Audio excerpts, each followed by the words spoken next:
Imagine your body as a fortress. It's a classic metaphor, right? We use it all the time. We do. You've got your walls, your defenses, the whole perimeter. Exactly. But I want you to really, for a second, visualize the walls themselves, your skin. We tend to think of it as this single, smooth sheet, like a piece of high-tech fabric, just draped over our muscles and bones. But if you actually zoom in, way in, it's not like that at all. Not even close. What is it then? It's masonry. It's millions and millions of individual bricks. Our cells stacked carefully on top of each other, layer by layer, creating that barrier against the world. Right, bricks. And here's the thing about a brick wall, and this is the key. The bricks themselves aren't the only thing that matters. You could have the strongest titanium bricks in the world, but if you just stack them up with nothing in between, what happens? Well, the second you push on it, it tumbles. The whole thing just collapses. Exactly. The structural integrity of a wall isn't really good for the cracks, and suddenly the mortar dissolves. The bricks themselves, they're fine. They're healthy, they're strong, but they're just floating. Unattached. And the moment gravity or the slightest bit of friction touches them, the wall just falls apart. Today on the Deep Dive, we are talking about a condition where your own body becomes that saboteur. We are talking about Pemphigus vulgaris. And this isn't just a breakdown of a wall. It is, it's a biological betrayal of the absolute highest order. It's a severe, and I mean severe, autoimmune disease where the body essentially rejects the very architecture of its own skin and mucous membranes. It unzips itself. That's a perfect way to put it. It literally unzips itself. We have a massive stack of sources today to help us understand this unzipping. We've got clinical guidelines. We have some really deep dives into pathophysiology, some surprising connections to the animal kingdom. I saw that. Dogs and horses, right? Dogs, horses, and cats, yeah. And even some Nobel Prize history. But to keep us on track, we are going to anchor this entire discussion around a very specific artifact. We found a medical board exam question from back in 2006. A vintage question. A vintage question, specifically from a dermatology exam. That's actually a perfect way to structure this. Medical board questions, they're designed to be tricky. They're not just about what you know, they're about what you can differentiate. How so? Well, they're designed to force you to distinguish the disease you think it is from 3 or 4 other diseases that look almost exactly like it. It forces you to get into the nuance, the nitty-gritty. Okay, so here's our mission for today. We're going to deconstruct this one question to understand Pemphigus vulgaris inside and out. We're going to read the question and all the options, and then we're going to tear it apart. Sounds good. We're going to figure out not just the right answer, but more importantly, why the wrong answers are wrong. Because I think that's where the real learning always happens. Absolutely. The distractors are where the knowledge is tested. Ready? I'm ready. Let's see what we're dealing with. Okay, the question asks, in relation to Pemphigus vulgaris, choose the correct alternative. Pretty straightforward. Here are the 5 options. Option A, it is a disease of universal distribution and rarely begins in mucous membranes. Option B, it is an epidemic disease in Brazil and affects the oral mucosa in 10% of cases. Okay, very specific. Very specific. Yeah. Option C, it is the least severe form of Pemphigus and begins in the oral mucosa in 50% of cases. A mix of truth and... Maybe not. We'll see. Option D, it can appear in any age group, but is most frequent between the 4th and 6th decades. And finally, option E, it is associated with celiac disease in about 25% of cases. Okay, that is a classic setup. You've got epidemiology, you've got clinical presentation, severity, geography, and associations with other diseases. It's a real smorgasbord of dermatology. It seems straightforward on the surface, but looking at these, I feel like there are landmines everywhere. Universal distribution, epidemic in Brazil, least severe. These are very, very specific claims. They are. And before we even try to pick a winner, let's just make sure we all know exactly what our target is. We are dealing with Pemphigus vulgaris. Let's break down that name. I know vulgaris usually means common, right? Like the vulgar tongue meant the common language of the people. Exactly. It doesn't mean rude or gross, which is what we think of today. In taxonomy and medicine, vulgaris just means common. It signifies that this is the prototype. It is the most frequent form of this family of blistering diseases. And Pemphigus. That comes from the Greek word pemphix, which literally means blister or pustule. So when you put it together, you get the common blister. Which sounds almost harmless. Oh, I have a case of the common blister. But from what I've read in the prep for this, it is anything but harmless. It is a devastating disease, truly. And the goal of this question is to see if the doctor taking the exam understands the key features, the epidemiology, who gets it, and the clinical presentation. Where does it start? And the wrong answers are probably describing other conditions. Implicit in those wrong answers are descriptions of other diseases. If you don't know the difference between Pemphigus vulgaris and, say, Pemphigus foliaceus or bullous pemphigoid, you're going to walk right into a trap. Okay, let's cut the tension. We have 5 options. Which one is our anchor of truth for today? The correct alternative is option D. Let me read that again just to make sure it's in everyone's mind. Option D, it can appear in any age group, but is most frequent between the 4th and 6th decades. That is our cornerstone. So we're talking about people roughly between 40 and 60 years old. That's the sweet spot, if you can call it that. That's the statistical peak, yeah. But notice the careful phrasing in the option. Can appear in any age group. Medicine rarely, if ever, deals in absolutes like always or never. Right. You absolutely can see this in children. There's a condition called juvenile pemphigus. You can see it in the elderly.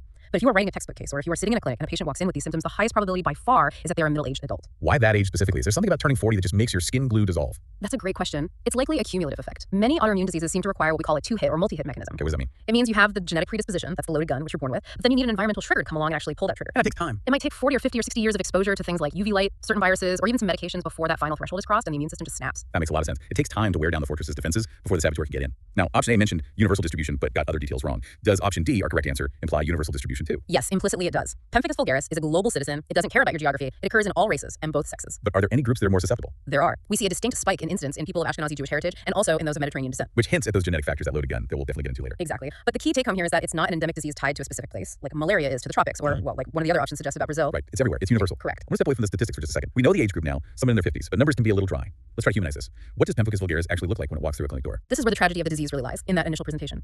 Let's paint a narrative. Imagine a 55-year-old high school teacher. She uses her voice all day for a living. Yeah. One day, she notices a sore in her mouth, maybe on the inside of her cheek or on her gums. It's just one sore. So she probably thinks, oh, I bit my cheek, or it's just a canker sore from stress. Yeah. Something minor. Exactly. She ignores it. She rinses with salt water, but it doesn't go away. In fact, it spreads. A week later, she has 3 sores, then 5. It starts to really hurt to eat. Oh. Acidic foods like tomatoes or orange juice feel like battery acid. Crusty bread is agonizing. She stops eating solid food. She starts losing weight. She feels miserable. And naturally, she goes to see a doctor. But who does she see first? Well, it's in her mouth, right? So she sees her dentist. That makes perfect sense. The dentist looks at it and sees these raw patches, these erosions. They might diagnose it as severe gingivitis or maybe a herpes simplex outbreak or even severe aphthous ulcers. So they might prescribe a special mouthwash or some kind of topical paste. They will. And it doesn't work. I mean, it might soothe it for 10 minutes, but the sores persist and worsen. This can go on for months. This is what we call the trap. The trap. Pemphigus vulgaris is a master of disguise in its early stages. So the trap is that it hides in the mouth, masquerading as a dental problem before it ever shows up on the skin. Correct. In about 50 to 70% of cases, the mouth is the first and only place it strikes. And it can stay isolated there, just in the mouth, for months, sometimes up to a year, before the patient wakes up one day with blisters on their scalp, their face, or their chest. And by the time the skin blisters finally appear, the disease is already well advanced. It's deeply entrenched by that point. And when it finally does hit the skin, these aren't just little friction blisters from new shoes, right? The sources all use this one specific word: Flaccid. Flaccid is the critical clinical adjective. Think of a blister you get from a burn or from hiking. Those are usually tense. They feel like a tight little balloon because the fluid is trapped under a relatively strong, thick layer of skin. Right, you have to really poke them to get them to pop. Exactly. But in Pemphigus vulgaris, the roof of the blister is paper thin. It's incredibly fragile. So the blister is soft, it sags, it's droopy. Like a deflated balloon. Yes. And because they are so fragile, they break almost immediately. So clinically, when a doctor examines a patient, they often don't even see the intact blister. They see the aftermath. They see the aftermath. They see these raw, painful, weeping erosions where skin has just sloughed off. They look like burns. That sounds incredibly painful. It is excruciating. And because they're open wounds, secondary infection is very, very common, which can lead to other complications, even a specific odor. I read something in the historical notes for this that really, it just stopped me in my tracks. It said that before the 1950s, the mortality rate for this disease was nearly 100%. 100%. That is a staggering number to even comprehend for a skin disease. That basically means it was a death sentence. It wasn't a chronic condition. It was a terminal diagnosis. It was. You have to remember, your skin isn't just for looks. It's your most vital barrier. It keeps water and electrolytes in, and it keeps bacteria out. It's the castle wall. It is. If you lose that barrier over a large enough area, you start leaking protein and electrolytes. You dehydrate rapidly, and then the bacteria move in. Sepsis. Exactly. Patients would die of sepsis, overwhelming infection, or from massive fluid and electrolyte loss. The physiology is very, very similar to that of a severe burn victim. Wow. Without the mortar holding the bricks together, the fortress fails, and the enemy just walks right in. So to bring it back to the question, option D is correct because it correctly identifies that key age range, 40 to 60. And that helps doctors know when to be on high alert. If a 50-year-old comes in with persistent mouth sores that aren't healing, bells should be ringing loudly in their head. Exactly. There's an old medical aphorism, the clinic is sovereign. And this is a perfect example. Understanding the demographics, the typical patient profile, helps you build what we call a pretest probability. Meaning you already have a suspicion before you even run a test. Right. If you see these symptoms in a 5-year-old, you start thinking about other things first. If you see them in an 80-year-old, you might think of bullous pemphigoid, which is a different beast entirely that we can talk about. Yeah. The age is a huge clue. Okay, we've established the flaccid blisters, the mouth sores, the age group. Now I want to get into the how. We've been using this glue and mortar analogy. But let's get to the weeds. The sources get pretty technical. They use the word acantholysis. Let's unpack that. Sure. It's a great word. It's Greek. Acantho refers to the spinous layer of the skin cells. It's also called the prickle cell layer. And lysis, as in hydrolysis, means breaking or loosening. It's a loosening of the spiny cells. Precisely. It is the loss of cohesion between these skin cells, the bricks falling apart. But let's go deeper. What is the actual physical thing that holds these bricks together? What is the mortar made of? It's a structure called the desmosome. I want you to visualize a desmosome as a complex spot weld, or maybe a rivet connecting two neighboring cells. It's a physical bridge made of proteins. Okay, a rivet. I can picture that. And inside that rivet complex, there are critical proteins called desmoglein. These are the actual sticky molecules, the adhesive part of the glue. They reach out from one cell, grab the desmoglein from the neighboring cell, and hold on tight. So the desmogleins are like two hands shaking across the gap between cells, holding them together. That's a perfect image. Now, in Pemphigus vulgaris, the body's immune system makes a terrible, terrible mistake. It produces IgG autoantibodies. These are hunter-killer proteins that specifically target a protein called desmoglein 3. So the body sends a hit squad after its own handshake. Yes. But here's where it gets really fascinating, and the science has evolved on this. It used to be thought that the antibody just sticks to the desmoglein and blocks it, like putting a piece of tape over a keyhole. Steric hindrance, they call it. Right. But recent research suggests it's much more sinister and active than that. How so? When the antibody binds to desmoglein 3, it doesn't just block it, it triggers a cellular panic signal. The cell senses that something is wrong with its connection to its neighbor. So the cell actively internalizes. It literally eats its own glue. Wait. The cell destroys its own connections from the inside? Yes. It's a process called signal-induced acantholysis. The antibody binding tricks the cell into hitting the self-destruct button on its own structural integrity. The cell also releases enzymes called proteases that dissolve the link from the outside. So it's an inside job and an outside job. It is. It's a coordinated attack prompted by the body's own antibody. It's just wild. And this self-destruction leads to the split in the skin. Now, we have to talk about where this split happens. This is key. We call it suprabasal. Okay, breaking that down. Supra meaning above, basal meaning the bottom layer. Exactly. The bottommost layer of skin cells, the basal layer, is anchored to the floor, which is the basement membrane, by a different type of glue. Those are called hemisomes. Hemi for half. Right. And the antibodies in Pemphigus vulgaris do not attack hemisomes. So the floor stays put. The foundation is solid. The floor stays put. The bottom row of bricks stays cemented to the foundation, but the mortar between that bottom row and the second row dissolves. So the entire upper wall just lifts off and floats away. And that space fills with fluid and creates the blister. The floor stays, the roof lifts off. And this leads to a very specific and frankly haunting look under the microscope, which is mentioned in every single pathology textbook. It's called the row of tombstones. That is a grim image. It is, but it's so accurate. When a pathologist looks at the biopsy sample, they see this single layer of basal cells still standing up perfectly straight, attached to the basement membrane, looking exactly like a row of tombstones in a graveyard. And above them? Empty space. A void. Because the rest of the skin has just floated away into the fluid of the blister. That visual really sticks with you. Row of tombstones. It perfectly describes that catastrophic loss of connection. It really does. Now, I want to circle back to something you mentioned that I think is critical. You said the antibodies attack desmoglein 3, but the sources also mentioned another one, desmoglein 1. What's the difference between these two, and why does it matter so much? This is where we get into the anatomo-topographic approach. This is the key that unlocks the whole clinical picture. It explains why the mouth gets hit first. Okay, lay it out. So your body has desmoglein 3 and desmoglein 1. They are both glues, but they are distributed in different ratios in different parts of the body. Think of them as different formulations of mortar. Okay. In the skin, like on your arm or your back, you have both. You have desmoglein 1 mostly in the upper layers of the epidermis, and you have desmoglein 3 mostly in the lower layers. So there's redundancy. That's good biological engineering. Exactly. Now, if you have classic Pemphigus vulgaris, your antibodies are primarily knocking out desmoglein 3. But in the skin, desmoglein 1 is still there, especially in the upper layers, and it says, don't worry, I got this. It compensates. It holds the cells together, maybe not perfectly, but well enough. So you might not get skin blisters right away because the backup system is working. Precisely. But the mouth, the oral mucosa, is different. Its cellular adhesion relies almost entirely on desmoglein 3. There is very, very little desmoglein 1 there to act as a backup.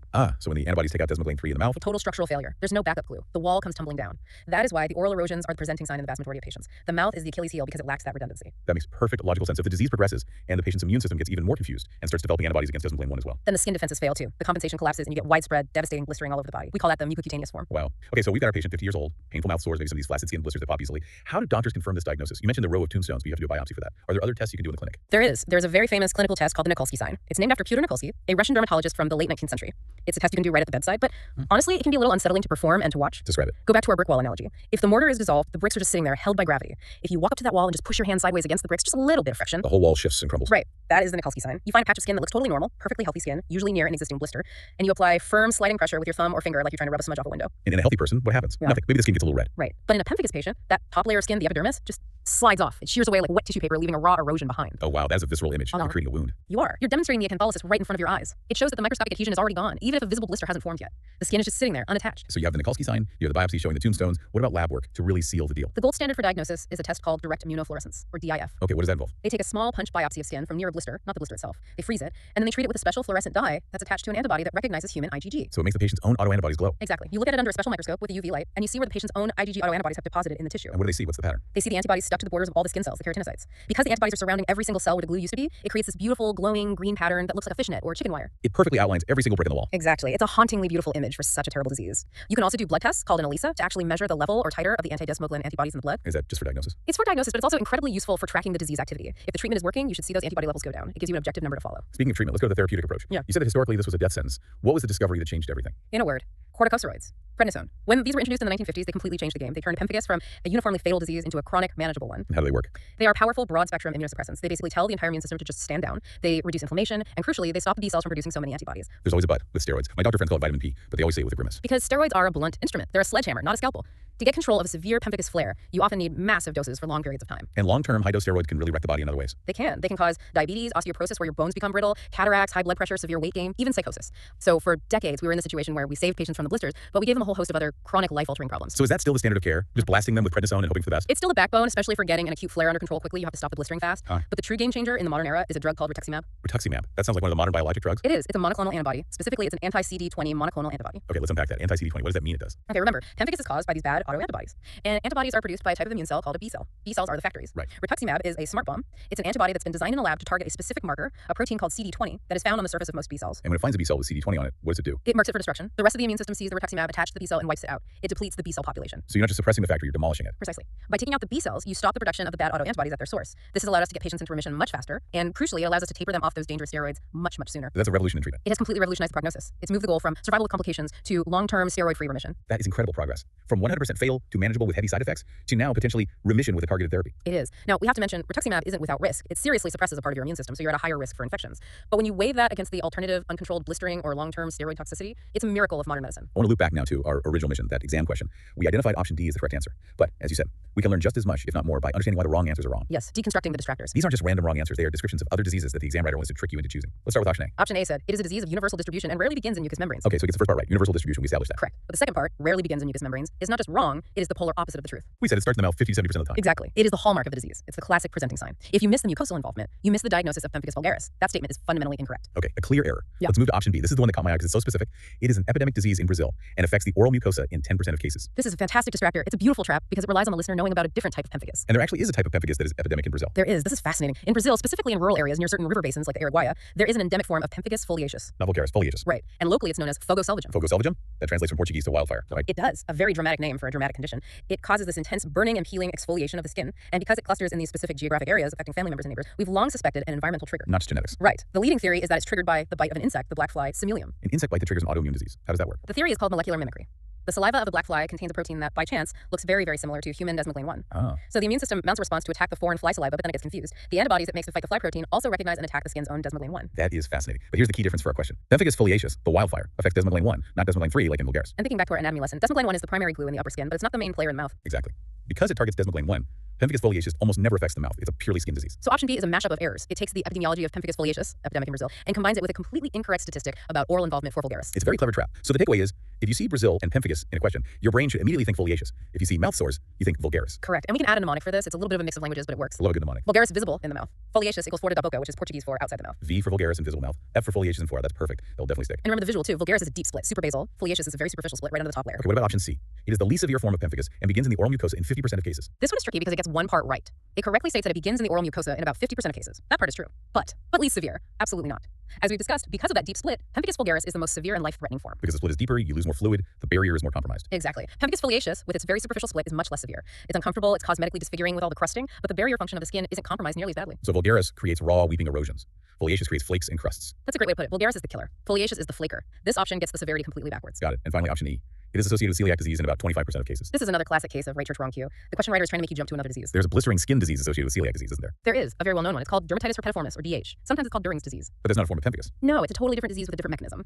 Dermatitis herpetiformis is intensely itchy. I mean, it causes an itch that can drive people to the brink of insanity. And where do the blisters show up? Classically, it's tiny little blisters grouped together like herpes vesicles, hence herpetiformis, on the elbows, the knees, and the buttocks. A very symmetric distribution. And the mechanism is related to gluten. Directly. The person eats gluten, their gut produces IgA antibodies against an enzyme called tissue transglutaminase, and for reasons we don't fully understand, those antibodies deposit in the skin and cause the blisters. So if they stop eating gluten? The skin rash gets better. It's remarkable. But Pemphigus vulgaris has no known association with celiac disease or gluten sensitivity. Option E is trying to trick you into confusing vulgaris with dermatitis herpetiformis. So the exam writer just took a key fact about a different blistering disease and pasted it in here to see if you were paying close attention. Exactly. They are testing your ability to keep these different pathologies in their correct boxes. This brings us to a segment I'm always really excited about. Secrets of the animal kingdom. We usually think of these complex autoimmune diseases as uniquely human problems. But the sources for this show, that's not the case at all. Oh, we are definitely not alone in this. Pemphigus is a model of autoimmunity that spans across many species, and looking at animals actually helps us understand the genetics of it all. Let's start with dogs. The sources specifically mention Akitas and Chow Chows, Canis lupus familiaris. Yes. In veterinary dermatology, Pemphigus foliaceus, the superficial crusty kind, is actually the most common autoimmune skin disease diagnosed in dogs. And why those specific breeds, Akitas and Chows? They're ancient breeds, right? From Japan and China. They are. And because they have been bred within relatively closed genetic pools for centuries, they have concentrated certain genetic traits, both good and bad. Just like people of Ashkenazi Jewish heritage have a higher prevalence of Pemphigus vulgaris due to their specific HLA markers, Akitas and Chows have a genetic lineup that makes them more prone to developing antibodies against their own desmoglein 1. It's a direct parallel. Yeah. And what does it look like in a dog? The classic presentation in a dog is crusty, scaly lesions on the bridge of the nose, the nasal planum, and on the paw pads. Sometimes the ears are affected too. Paw pads. That must be incredibly painful for a dog. They're literally walking on their blisters. It is. It's often misdiagnosed at first as a simple infection or an allergy. You see these poor dogs with thickened, crusty, cracked foot pads, a condition called hard pad. It's heartbreaking. And what about horses? Equus cabellus. Pemphigus foliaceus is also the most common autoimmune blistering disease in horses. And in a huge animal like a horse, it can be very serious business. It causes severe weight loss, widespread crusting all over the body, and edema, which is swelling in their legs. It's interesting that in both dogs and horses, it seems to be the foliaceous type, the superficial skin-only type that's more common. It does seem to be, yes. But then we look at cats, Felis catus, they can get Pemphigus foliaceus too. In cats, the lesions often appear in very specific, almost bizarre spots. What? Around the nipples and in the nail beds, a condition called paronychia. That is so specific. Why the nipples and nail beds? We don't know for sure, but it likely has to do with the specific density or presentation of the desmoglein 1 antigen in those tissues in felines. It always requires a biopsy to distinguish it from a bacterial or fungal infection. And the treatment for these animals? Remarkably similar to humans, immunosuppression. We give dogs and cats high-dose steroids or other drugs like cyclosporine. It really highlights that the fundamental machinery of the mammalian immune system and the machinery that holds our skin together is evolutionarily ancient and conserved. We are all built with the same bricks and the same glue. And unfortunately, we all share the same potential for that glue to fail. It's the price of having such a complex and powerful immune system. I want to zoom out now from the clinic and the kennel to the laboratory. We have a section here called Worthy of a Nobel. And this is where we connect our topic today to some of the biggest, most fundamental discoveries in scientific history. Absolutely. It's easy to take a treatment like rituximab for granted, but it stands on the shoulders of giants. The medicine we use today is just the application of Nobel Prize-winning biology from 30 or 40 years ago. So where do we start? We have to start with Milstein and Kohler. Caesar Milstein and Georges Kohler. The 1984 Nobel laureates in physiology or medicine. Yes. They won the Nobel Prize for developing the technique to produce monoclonal antibodies. We hear that term all the time, monoclonal. What does it actually mean in this context? Why was it so revolutionary? Well, before their discovery, if we wanted antibodies to use as a drug or a diagnostic test, the process was pretty crude. We had to inject an antigen into an animal, like a rabbit or a horse, let the animal's immune system make antibodies, and then harvest its blood serum. Which would just be a soup of all kinds of different antibodies, right? Exactly. It was polyclonal, a shotgun blast. You got the antibody you wanted, but you also got 1,000 other random antibodies you didn't want. Milstein and Kohler figured out how to take a single antibody-producing B cell and fuse it with a cancer cell to create something called a hybridoma. An immortal cell factory. Correct. A factory that pumps out unlimited quantities of one specific antibody. It turned the shotgun into a sniper rifle. And rituximab is one of those sniper bullets. Yeah. Exactly. Rituximab is a monoclonal antibody that only targets CD20. Without the work of Milstein and Kohler, rituximab simply would not exist. We wouldn't have the ability to specifically target B cells to treat Pemphigus. We would still be stuck back in the blast them with steroids and hope for the best era. That's such a direct line from a fundamental basic science discovery to a patient's bedside. What about the genetics we discussed? You mentioned the HLA markers earlier. That links directly to the 1980 Nobel Prize winners, Snell, Dossett, and Benacerraf. They discovered the major histocompatibility complex, or MHC, which in humans we call the HLA system, human leukocyte antigen. These are the molecules on our cells that help the immune system tell self from non-self, right? The body's ID card. Precisely. They are the molecules that present little bits of proteins or antigens to our T cells for inspection. And what these Nobelists found is that the specific versions of these HLA genes you inherit determine how your immune system responds to things. And this explains why Pemphigus vulgaris clusters in certain populations. Exactly. They found that people with Pemphigus are vastly more likely to carry the genes for HLA-DR4 or HLA-DRW6. So having those genes means your body's ID checking system is more likely to misidentify your own desmoglein protein as a threat. That's a great way to put it. The HLA molecule holds up a piece of desmoglein and says to the T cells, hey, does this look suspicious to you? And if you have the wrong HLA type, the T cell is more likely to say, yes, that looks like an enemy. Attack it. So your genes load the gun, and then something environmental has to pull the trigger. That's the perfect analogy. And speaking of pulling the trigger, we have one more Nobel link to talk about. Buehler and Hoffman, the 2011 laureates. They worked on innate immunity, right? Right. Specifically, they discovered toll-like receptors, or TLRs. These are the ancient hardwired sensors on our cells that are the first line of defense. They detect danger signals like bits of bacterial cell walls, or viral DNA, or even damage from things like UV radiation. So they're the alarm system of the fortress. They are the tripwires. And their work helps explain how an environmental trigger like a bad sunburn, a viral infection, or a new drug can wake up the entire immune system via these TLRs and start the autoimmune cascade in someone who is already genetically predisposed. It's amazing. These abstract scientific discoveries, how a cell makes one antibody, how a gene works, how a cell senses danger, they all coalesce into the reality of a 50-year-old with a terribly sore mouth. It's all connected. Medicine is just applied biology. So let's bring it all home. We've covered the mechanics, the diagnosis, the treatment, the animal connections, and the Nobel history.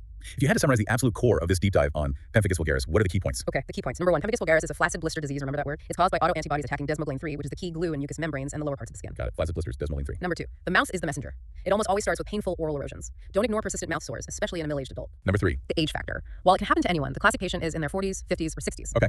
Number 4, the severity. This is a deep suprabasal split in the skin. That means a positive Nikolsky sign. And it has a very high mortality rate if it's left untreated. This is not a benign rash. And number 5, the hope. Number 5 is treatment. We have moved from mere survival with the sledgehammer steroids to targeting the source of the problem, the B cells, with the sniper rifle of rituximab. And for anyone listening who might be taking an exam on this stuff soon, let's just hammer home those mnemonics one last time. Okay, for the types. V for vulgaris, visible in the mouth and a very deep split. F for foliaceous, for de boca, outside the mouth, and it's flaky or superficial like flakes. And what was the pop test? The pop test to distinguish it from the other big blistering disease, bullous pemphigoid. Remember that pemphigus pops easily because it's flaccid. Pemphigoid blisters are tense like a tight balloon. They don't pop easily. That's going to save someone a point on a test. I'm absolutely sure of it. I certainly hope so. As we wrap up, I just keep coming back to that image you gave us, that pathology term, the row of tombstones. It's powerful. It is. It's a technical term, but it feels so much more philosophical. Our skin, this thing we see in the mirror every day, this barrier that defines where we end and the world begins, it's all held together by these tiny, invisible molecular handshakes. It is. We walk around thinking we are solid, impenetrable beings, but we are really just a cooperative colony of trillions of cells held together by a fragile mutual agreement. And one tiny genetic typo, one confused antibody, and that agreement is voided, the handshake is broken, the fortress crumbles from within. It's a very humbling reminder of our own biological fragility. So here is our final thought for you, the listener. The next time you have a stubborn sore in your mouth that just won't heal, or you notice a blister that just seems wrong, different, don't just grit your teeth and bear it. Please don't. Your body talks to you. Sometimes it whispers, and sometimes, like with pemphigus, it shouts. Listen to it. Absolutely, because in a disease like this, early diagnosis is everything. It's the difference between a manageable chronic condition and a life-threatening crisis. That's it for this deep dive. We've unpacked the bricks, the mortar, and the profound biology of Pemphigus vulgaris. Thanks for learning with us. Until next time. Stay curious.